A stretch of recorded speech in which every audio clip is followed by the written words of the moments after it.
मित्रांनो, चांगलं चॅनलमध्ये आपलं स्वागत आहे. मित्रांनो, कोरेगावच्या मैदानात आज तिसऱ्या क्रमांकाचा मानकरी ठरलाय फायनलच्या गुलालाचा आणि आज सोबत पळला स्वास्तिक. दादा नमस्कार. नमस्कार. काय सांगाल, नियोजन कशा पद्धतीने करण्यात आलेलं? गावचंच मैदान तुमचं आणि एक सुंदर मैदान पार पडलं, पारदर्शक. काय सांगाल? मैदान हे व्यवस्थितच आज चांगलं मैदान झालं. उजेडासाठी आपला फायनल झाला, त्यामुळं मैदान हे अतिशय सुंदर आज पार पडलं. तर पायऱ्याचं नियोजन असं झालं होतं की पायऱ्याचं नियोजन आमचं अगोदर एका बैलाबरोबर झालं होतं मुंबईवाल्यांच्या. पण मुंबईवाल्यांच्या बैला काय कारणास्तव त्या पायाला दुखापत झाली होती. त्या कारणास्तव परवा दिवशी आमचा पायरा 1-2 दिवस अगोदर एक जरा फिस काढला. त्याच्यावर मी बरेच बैल मालकांना फोन केले की आम्हाला आपलं पायरा आपलं व्यवस्थित म्हणजे पायरा द्या आम्हाला. आमचं मैदान आपलं गावचं मैदान आहे, आम्हाला आपलं पळायचे. तर आम्हाला आपलं कसं झालं की ज्याला त्याला फोन करेल पायरा झालाय, असं झाले, पायाला लागले, अशी ती कारणं आम्हाला सांगितले की आम्हाला अक्षरशः पायराच कुठला भेटत नव्हता. आणि आमचे मित्र आहेत करंजे गावचे आणि एक गोटू पहिलवान माहुलीचे, त्यांना एक फोन केला आम्ही की असं आमचा जरा पायऱ्याचा घोटाळा झाला आहे. तर त्याने कसं असतं, त्यांचं आता बैल ते 10-12 दिवसाच्या गॅपवर काढतात, पण त्याने आपल्यासाठी आपल्या बैल त्याने आम्हाला आजच्या मैदानासाठी दिला. त्यांचं बी आम्ही आभार मानतो. आणि ही गाडी मैबेचा आतापर्यंतचा इतिहास कसा सांगाल? म्हणजे मी पाहिलं की ओपनच्या मैदानात पण गुलाल करतोय, आदत वासरांना पण घेऊन बऱ्यापैकी चांगला पोहतो. काय सांगाल मैबाबद्दल? काय सांगाल? मैब्या आदत होता तेव्हापासूनच चांगल्या हिंद केसरी बैलात पळालेला आहे. सुरुवातीचं पहिलंच मैदान त्याचं ते हिंद केसरी चिक्या म्हणून बैल पुशेगाव हिंद केसरी झालेला. त्या बैलाबरोबर पहिला ह्याचा गुलाल झाला. त्याच्यानंतर वाघेरेचा बादल, त्यावेळेला तो बी हिंद केसरी झाला होता. त्यांच्याबरोबर म्हणजे बरेच चांगल्या बैलांबरोबर पळून इथपर्यंत आज तो आलाय. आणि मध्ये जरा काहीतरी दुखापत झाली होती, त्याच्यामुळे 3-4 महिने तो घरी बसून होता. त्याच्यानंतर आत्ता कालांतरानं तो बैल व्यवस्थित झाला आमचा मैब्या. 3 ते 4 गुलाल झाले. हे आत्ता एवढ्या 1-2 महिन्यात. बरं.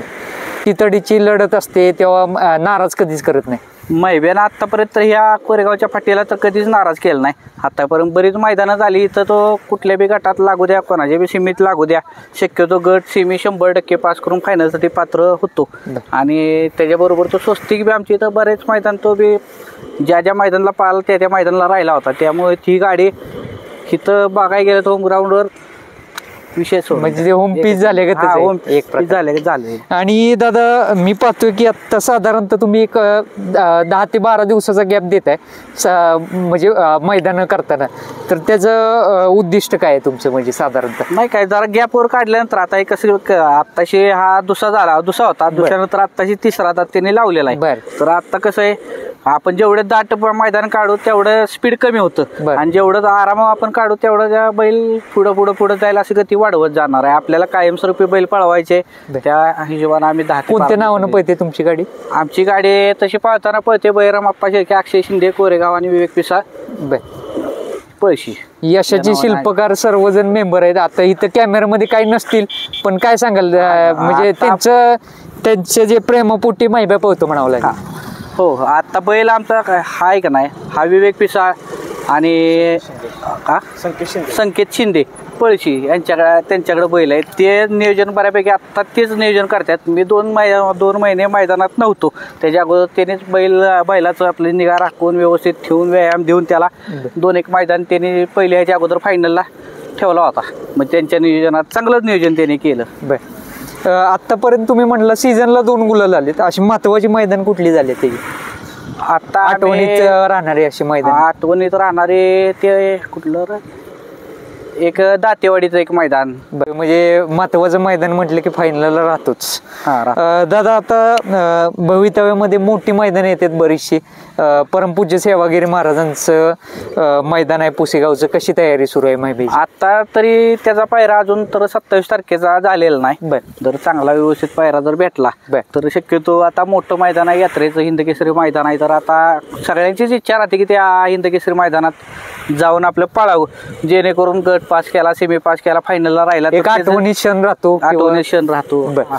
ह्याच्या दावणीचा बैल राहिलाय का कधी पुसेगावला मैब्याच्या दावणीचा यापूर्वी? म्हणजे नाही राहिला, कारण की आमचा एक बैल होता पण नाही राहिला तो पुशेगाव.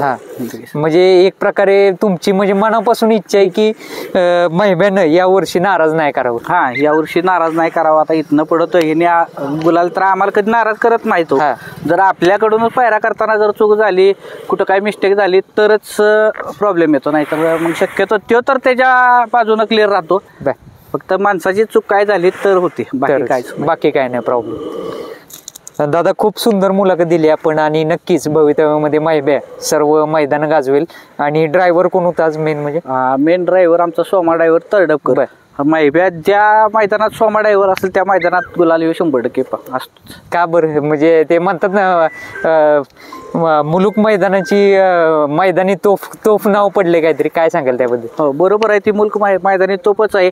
असा तो गाडीवरती बसला की असं म्हणजे त्याला इतका पळतो की मापाच्या बाहेर. म्हणजे आतापर्यंत त्याने एवढ्या वेळेला बैल हाणलाय, पण त्याला कधी असं महिब्याने बी त्याला कधी नाराज केलं नाही आणि त्याने महिब्याला कधी नाराज केलं नाही. म्हणजे एक प्रकारे पूर्ण विश्वास आहे ड्रायव्हर वरती. 100% विश्वास आहे. आणि सोमा दादा पण नाराज नाही करत? नाही, सोमा ड्रायव्हरचा विषय सोडून दे. सोमा दादा आणि महिब्या असलं की गुलाल फिक्स समजायचं. सोमा ड्रायव्हर ज्या मैदानात असेल त्या मैदानात महिब्या 100% असतोच, गुलालात असतोच. धन्यवाद दादा, खूप सुंदर माहिती दिली. आणि संपूर्ण टीम पाहू शकता, त्या सर्व टीमचं यश आहे म्हणावं लागेल. आणि नक्कीच येणाऱ्या काळामध्ये महिब्या 100% मैदान गाजवताना आपल्याला दिसेल. धन्यवाद.